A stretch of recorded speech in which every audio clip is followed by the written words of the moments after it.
السلام علیکم ناظرین، ہم بستری کے دوران 5 راز کی باتیں اور بنیادی مسائل کا حل۔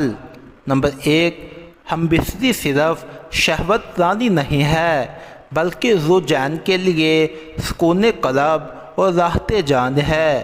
اس لیے ہم بستری سے قبل شوہر بیوی سے خوش طبعی کی باتیں کریں، بیوی کی شہوت کو ابھارنے کے لیے کچھ ایسی حرکات کریں جس سے بیوی کو ہم بستری کی طلب لگ جائے اور جمع کے لیے ذہنی اور جسمانی طور پر عورت کو تیار کرے۔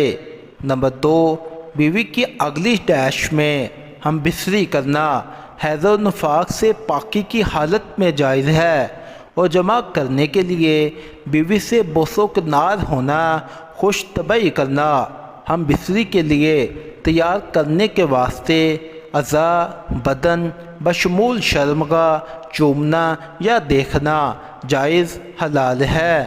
نمبر 3، شوہر کے لیے بیوی کی شرمگاہ چھونے اور دیکھنے میں کوئی حرج نہیں ہے، لیکن عورت کی شرمگاہ چومنا اور منہ سے سیکس یعنی اورل سیکس کرنا سراپا بے حیائی ہے۔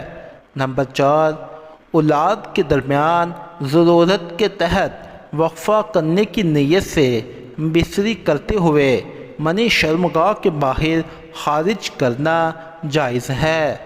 نمبر 5، ایک ہی رات میں دوبارہ ہم بستری کرنے سے پہلے اگر میسر ہو تو غسل کر لیا جائے یا وضو کر لیا جائے اور پھر دوبارہ ہم بستری کی جائے۔ ناظرین، اگر ویڈیو اچھی لگی ہو تو میری ویڈیو کو لائک ضرور کریں، چینل کو سبسکرائب کریں، بیل نوٹیفیکیشن کو آن کریں۔